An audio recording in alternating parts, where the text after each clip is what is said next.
நம்மை சுற்றி இருக்கும் சூழலை நாம் அழகாக பாதுகாத்து கொண்டால்தான் நம் வாழ்வும் பிரகாசமாக அமையும். அந்த வகையில் நம் சுற்றுச்சூழலை எவ்வாறு பாதுகாக்கலாம் என்பதை பற்றி நமக்கு விளக்க வருகிறார் டாக்டர் வின்சென்ட் அவர்கள். நம் விடையிலே வானிகழ்ச்சி நிறைவு பகுதியாக வரவிருப்பது சுற்றுச்சூழல்.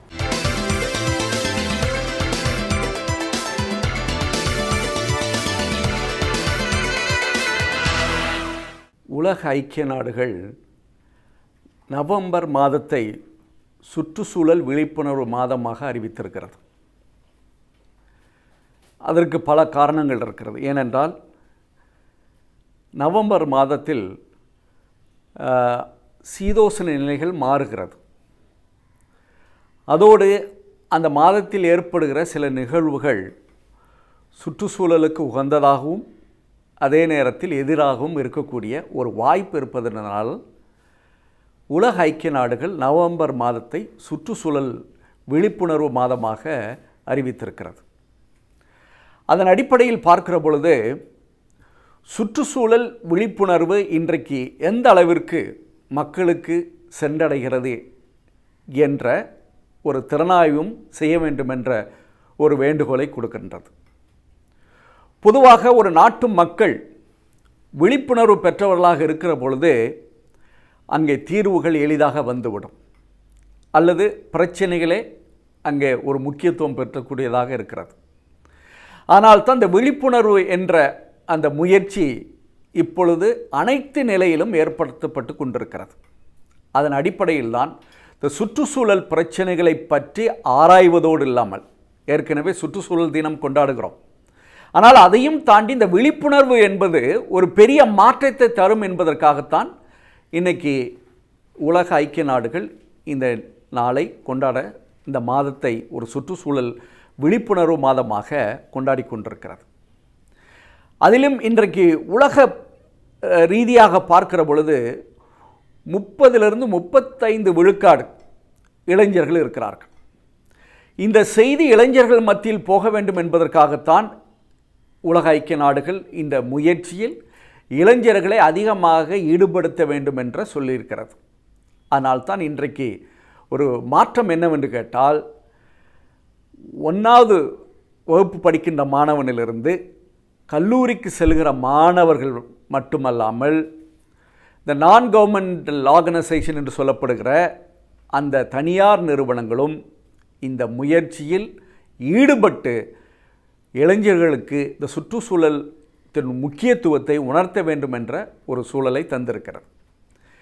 அதுவும் இந்தியாவை போன்ற நாடுகளிலும் சிறப்பாக தமிழகத்தில் இந்த ஒரு முயற்சியை நாம் எப்படி எடுத்துக்கொள்ள வேண்டும் என்று பார்க்கிற பொழுது, உதாரணமாக அண்மையில் நடந்த ஒரு வெள்ளம், இந்த வெள்ளத்தினுடைய தாக்கம் மக்களை எந்த அளவிற்கு பாதிப்புக்குள்ளாக்கும் என்ற ஒரு அறிவு இருக்கிற பொழுது, ஒரு விழிப்புணர்வு இருக்கிற பொழுது, நாம் இந்த மாதிரி வெள்ளத்தினால் வருகிற அந்த வெள்ளத்தினுடைய பின் விளைவுகளை நாம் எதிர்கொள்ள நாம் தயாராக இருப்போம். உதாரணமாக இந்த வெள்ள தேக்கம் அல்லது மழைநீர் தேக்கம் வந்த பிற்பாடு அதனுடைய தொடர்ச்சியாக தொற்று நோய்கள் வருவதற்குரிய வாய்ப்பு இருக்கிறது. அதனால்தான் இந்த மழை வந்து அந்த மழையில் நாம் பட்ட கஷ்டத்தையெல்லாம் தாண்டி அதன் பின்னாடி வருகிற அந்த கஷ்டத்திலிருந்து நம்மளை பாதுகாத்து கொள்வதற்குத்தான் இந்த மாதம் நமக்கு நிச்சயமாக ஒரு முக்கியமான மாதமாக நாம் எடுத்துக்கொள்ளலாம். ஏனென்றால் இன்றைக்கு அந்த தண்ணீருடைய நிலை எப்படி இருக்கிறது என்று பார்க்கிற பொழுது நிச்சயமாக ஒரு மழைநீர் என்பது ஒரு சுத்தமான நீர்.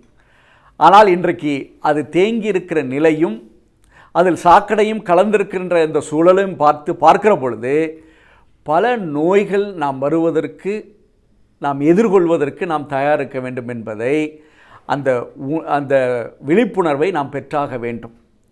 இல்லை என்றால் நான் சொல்கிறேன், இன்னும் ஒரு வாரம் கழித்து நீங்கள் மருத்துவர்களிடம் கூட்டம் அதிகமாக இருக்கின்ற அந்த சூழலை நீங்கள் பார்க்க நேரிடுகிற பொழுது அதில் முக்கியமான கவனம் நாம் செலுத்தாது என்னவென்று கேட்டால், அந்த தண்ணீரை பயன்படுத்துகிற முறையில் நமக்கு உள்ள விழிப்புணர்வு அங்கே செயல்படுத்தப்படவில்லை என்பதுதான்.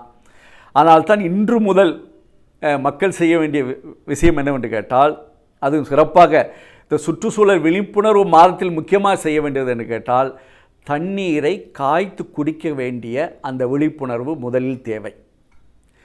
இரண்டாவது, பொதுவாக தண்ணீர் தேங்கி இருக்கிற சூழலில் அதிகமாக அதில் நடந்து செல்கிற ஒரு சூழலை நாம் தவிர்க்க வேண்டும்.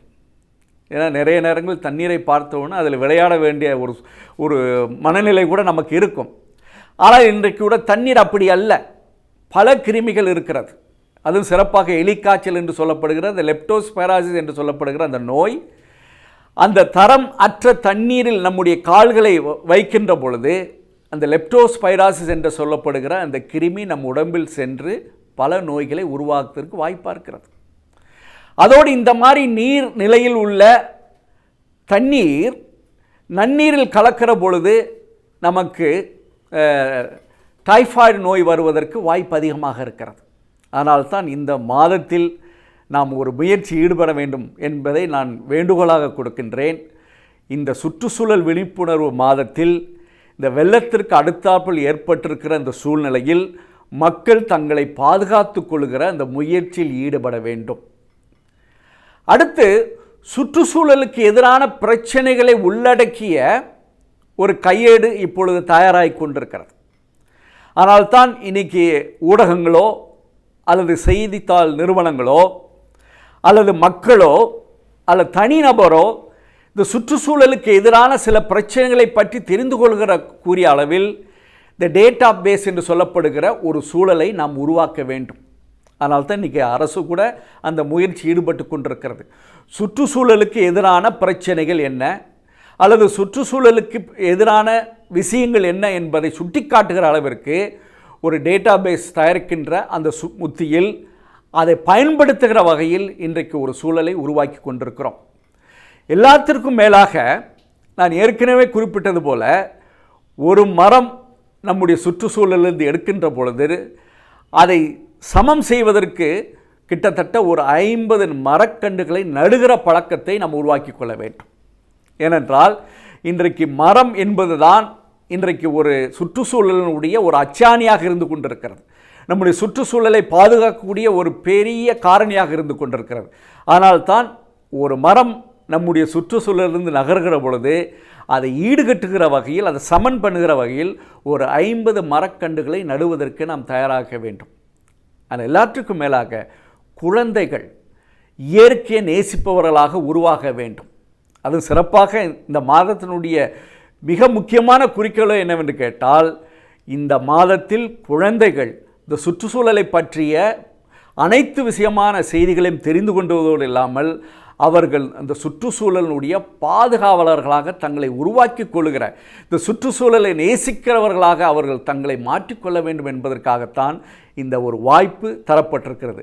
ஆனால்தான் இந்த மாதத்தில் கல்வி நிறுவனங்கள், அரசு அலுவலகங்கள், எல்லாத்திற்கும் மேலாக குடிமக்கள் அனைவருமே இந்த சுற்றுச்சூழல் பிரச்சனையில் முக்கியத்துவம் கொடுத்து நம்முடைய சுற்றுச்சூழலை பாதுகாக்கிற பொழுது, அதுவும் ஒரு விழிப்புணர்வு பெற்ற மக்களாக இருக்கிற பொழுது இந்த மாற்றத்தை எளிதாக நம்மளால் உருவாக்க முடியும்.